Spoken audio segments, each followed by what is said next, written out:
और इस वक्त दिल्ली की क्या ताजा स्थिति है, दिल्ली का कोरोना मीटर क्या कह रहा है, ये आपको एक बार वो दिखा दें कि दिल्ली में इस वक्त ताजा स्थिति क्या है। तो कुल केस जो हैं वो 28,936 है, यानी 30,000 का नंबर पहुंचने वाला है। मौत जो हुई है, डेथ्स जो हैं वो भी उसमें लगातार इंक्रीज हो रहा है। कल 700 कुछ थी, आज 812 हो गई हैं। हालांकि रिकवरी रेट जो है, जो लोग रिकवर होकर घर लौटे हैं, वो 10,999 है, यानी 10,999 लोग, लगभग 11,000 लोग ठीक होकर घर लौटे हैं। तो ग्राफ लगातार बढ़ रहा है। आप देखें कि 17,125 एक्टिव केस हैं, जबकि कुल केस 28,936 है और 10,999, लगभग 11,000 लोग रिकवर होकर घर लौटे हैं। और पिछले 24 घंटों में दिल्ली की क्या ताजा स्थिति है वो आप देखिए। नए केस जो हैं 1,282 आए हैं, जबकि डेथ्स 51 रिकॉर्ड हुई हैं। उसके अलावा 335 लोग 24 घंटों में रिकवर होकर वापस घर लौटे हैं। तो दिल्ली वालों के लिए ऐसे में डराने वाली यह खबर है कि पिछले 3 दिन में दिल्ली में कोरोना के जितने टेस्ट हुए हैं, उनमें से 25% लोग कोरोना पॉजिटिव पाए गए हैं। यह काफी अलार्मिंग है, यह काफी डराने वाला है। ऐसे में प्रश्न खड़ा होता है, सवाल खड़ा होता है, क्या दिल्ली में कोरोना थर्ड फेज में चला गया? जो कम्युनिटी स्प्रेड की लगातार बात हो रही थी, क्या दिल्ली में कोरोना का पीक आ गया है, जिसके बारे में डॉक्टर रणदीप गुलेरिया जो एम्स के डॉक्टर हैं वो बता रहे थे, क्या वो पीक आ गया है? दिल्ली में कोरोना अचानक क्यों इस तरह से रिकॉर्ड बनाने लगा? हमने इस पर रिसर्च करके एक रिपोर्ट तैयार की है। यह रिपोर्ट आपको देखना बेहद जरूरी है।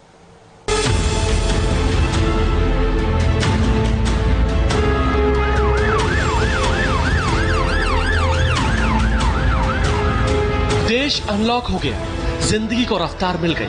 धार्मिक स्थल से लेकर मॉल तक के ताले खुल चुके हैं।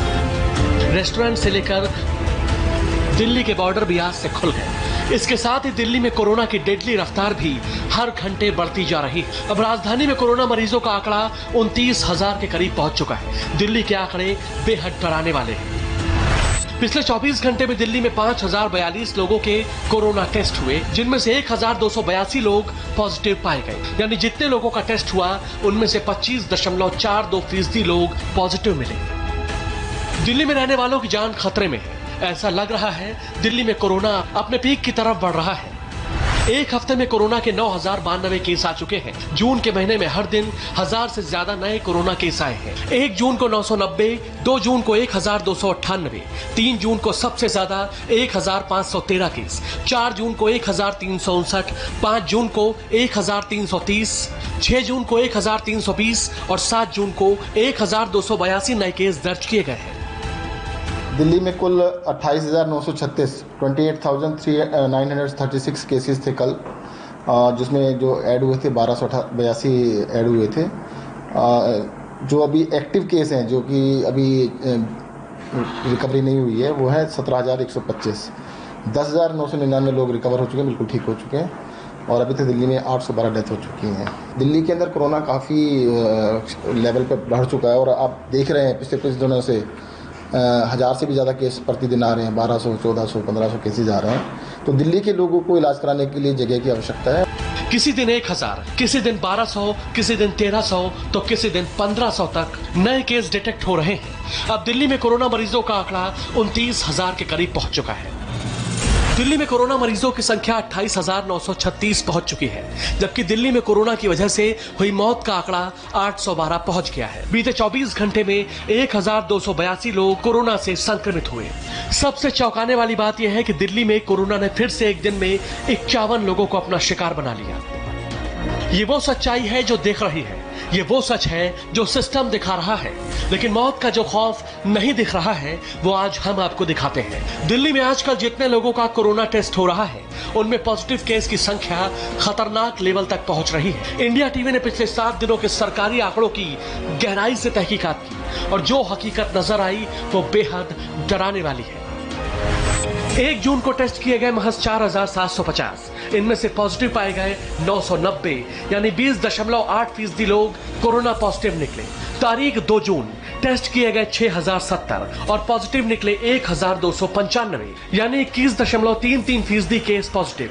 तारीख 3 जून कोरोना के टेस्ट हुए 6,538, इनमें से पॉजिटिव मिले 1,513, यानी 23.14% लोग इन्फेक्टेड निकले। अब 4 जून का आंकड़ा देखिए। टेस्ट किए गए 6,361, पॉजिटिव निकले 1,359, यानी 21.36% केस पॉजिटिव। 5 जून का आंकड़ा देखिए। टेस्ट किए गए 5,137, पॉजिटिव निकले 1,330, यानी 25.89% लोग इन्फेक्टेड रहे। 6 जून का आंकड़ा, टेस्ट किए गए 5,180, पॉजिटिव निकले 1,320, यानी 25.48% केस पॉजिटिव निकले। अब 7 जून का आंकड़ा देखिए, टेस्ट किए गए 5,042, पॉजिटिव निकले 1,282, यानी 25.43% केस पॉजिटिव थे। दिल्ली में जून के महीने में जैसे जैसे नए केस बढ़ते जा रहे हैं, टेस्ट बढ़ने की बजाय अचानक घटने लगे हैं। जिस शहर में कोरोना का संक्रमण इतना ज्यादा फैला है, वहां पर हर दिन इतने कम टेस्ट क्यों हो रहे हैं, यह अपने आप में बड़ा सवाल है। दिल्ली में सिर्फ पॉजिटिव केस ही नहीं बढ़ रहे, वायरस से मौत के आंकड़े में भी तेजी से इजाफा हो रहा है। दिल्ली में पिछले माह 7 दिनों में कोरोना की वजह से 339 लोगों की मौत हो चुकी है। 1 जून को 50 मौत हुई और मरने वालों की तादाद पहुंची 523। 2 जून को कोरोना से 33 मौत हुई और मौत का कुल आंकड़ा पहुंच गया 556। इसी तरह 3 जून को 50 मौत हुई और कुल मौत का आंकड़ा पहुंचा 606। 4 जून को दिल्ली में कोरोना से 44 मौत हुई और मौत का कुल आंकड़ा पहुंचा 650। 5 जून को 58 मौत हुई और मौत का आंकड़ा बढ़कर 708 हो गया। 6 जून को 53 मौत सामने आई और दिल्ली में कोरोना से मौत का आंकड़ा 761 हो गया। 7 जून को 51 मौत कोरोना की वजह से हुई और मौत का आंकड़ा 812 हो गया। दिल्ली में कोरोना के केस बढ़ रहे हैं, मौत का आंकड़ा भी बढ़ रहा है। ऐसे में केजरीवाल सरकार के एक और फैसले से विवाद हो गया है। अब दिल्ली में मौजूद दिल्ली सरकार के सरकारी हॉस्पिटल और प्राइवेट हॉस्पिटलों में सिर्फ दिल्ली के लोगों का इलाज होगा, वहीं केंद्र सरकार के हॉस्पिटल सभी के लिए खुले होंगे। हमें एक संतुलन बनाने की जरूरत है। दिल्ली सरकार में 10,000 बेड है, केंद्र सरकार में भी 10,000 बेड है। दिल्ली सरकार के जो अस्पताल हैं, वो अस्पताल केवल दिल्ली के लोगों के लिए रिजर्व होने चाहिए। केंद्र सरकार के जो अस्पताल हैं, उसमें भी 10,000 बेड्स हैं, वहां पे कोई भी देश भर से आके अपना इलाज करा सके। दिल्ली में इस वक्त कोरोना के केसेस बहुत ज्यादा बढ़ रहे हैं और जून के अंत तक दिल्ली को लगभग 15,000 बेड्स की जरूरत होगी। ये कहां से आएंगे? तो इसीलिए उनका ये सुझाव है कि दिल्ली के सारे अस्पताल केवल दिल्ली के लोगों के लिए कुछ महीनों के लिए होने चाहिए और दिल्ली के अस्पतालों को पूरे देश के लोगों के लिए फिलहाल नहीं खोलना चाहिए। दिल्ली में आज से ही मंदिर, मस्जिद, गुरुद्वारा, रेस्टोरेंट, होटल और मॉल भी खुल चुके हैं। सरकार के फैसलों से दिल्ली वालों के लिए एक ही संदेश है, कोरोना को कंट्रोल रखना है तो जरूरी होने पर ही घर से निकलें, मास्क लगाएं और सोशल डिस्टेंसिंग का पालन करें।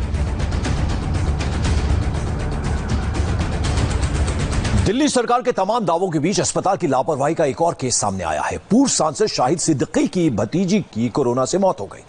उन्हें दिल्ली के 5 बड़े अस्पतालों में ले जाया गया, लेकिन कभी भी अस्पताल ने उन्हें एडमिट नहीं किया। दिल्ली से आनंद पांडे की रिपोर्ट देखिए। तमाम सरकारी दावों के बावजूद दिल्ली के सरकारी और प्राइवेट हॉस्पिटल्स की पोल एक बार फिर खुल गई है। पूर्व सांसद और वरिष्ठ पत्रकार शाहिद सिद्दीकी की भतीजी की मौत इलाज में लापरवाही के चलते हो गई। शाहिद सिद्दीकी की भतीजी को कोरोना के लक्षण थे, सांस लेने में दिक्कत हो रही थी और तेज बुखार था, जिसके बाद उनके परिवार वाले उन्हें दिल्ली के एक नहीं बल्कि 5 बड़े अस्पतालों में ले गए, लेकिन 5 ही अस्पतालों ने स्पेस की कमी और बेड खाली नहीं होने का तर्क देते हुए एडमिट करने से मना कर दिया। जबकि शाहिद सिद्दीकी का आरोप है कि इन सभी हॉस्पिटल्स में बेड अवेलेबल थे। उसके बाद शाहिद सिद्दीकी की भतीजी को यहाँ सफदरजंग हॉस्पिटल में जैसे तैसे एडमिट कराया गया, लेकिन शाहिद सिद्दीकी का आरोप है कि यहाँ सफदरजंग हॉस्पिटल में भी उनकी भतीजी के इलाज में लापरवाही बरती गई। उन्हें वेंटिलेटर मुहैया नहीं कराया गया और सिर्फ ऑक्सीजन मास्क लगा दिया गया, जिसके बाद उनकी भतीजी की मौत हो गई। शाहिद सिद्दीकी का आरोप है कि दिल्ली के जो सरकारी और प्राइवेट हॉस्पिटल्स हैं, वो कोरोना के मरीजों का इलाज नहीं कर रहे हैं। वो सिर्फ जो नॉन सीरियस पेशेंट्स हैं और जो मोटी रकम दे सकते हैं, सिर्फ उन्हीं को एडमिट कर रहे हैं, और जो सीरियस पेशेंट्स हैं और जिनको तत्काल एडमिट करने की जरूरत है, उन्हें एडमिट नहीं किया जा रहा। अनंत प्रकाश पांडे। आपको बता दें, शाहिद सिद्दीकी मामले में सफदरजंग अस्पताल ने सफाई दी है। हॉस्पिटल के मेडिकल सुपरिंटेंडेंट बलविंदर सिंह ने कहा कि पेशेंट को एडमिट किया गया।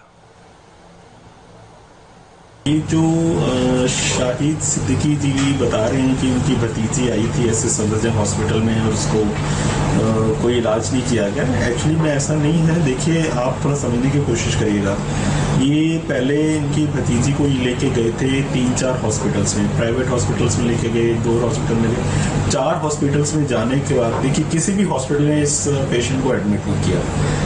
सफदरजंग हॉस्पिटल मैंने बताया कि ये नो रिफ्यूजल पॉलिसी में हम बिलीव करते हैं और हमारे यहाँ पेशेंट आया तो सफदरजंग ही ऐसा हॉस्पिटल था जिसने पेशेंट को एडमिट किया। एडमिट करने के बाद हमने उनको ऑक्सीजन थेरेपी पे चढ़ाया। लेकिन मैं एक बात बहुत क्लियर करना चाहता हूँ सभी को, सिद्दीकी जी को भी, कि आपका पेशेंट बहुत ही एडवांस रेस्पिरेटरी फेलियर में जा चुका था। अगर आप ये 2-3 घंटे जो आपने इधर उधर वेस्ट किए जाने आने में, अगर आप सीधा सफदरजंग में ले आते तो हम रिफ्यूज नहीं करते और शायद हम इस मरीज को बचा सकते थे। हमने फिर भी एडमिट कर लिया, उसको ऑक्सीजन थेरेपी पे रख दिया। लेकिन मैं आपको बहुत क्लियरली बताता हूँ एज ए मेडिकल डॉक्टर, ये इतने एडवांस फेलियर में जा चुके थे कि इनको रिवाइव करना बहुत मुश्किल था। तो दिल्ली में कोरोना का हाल आपने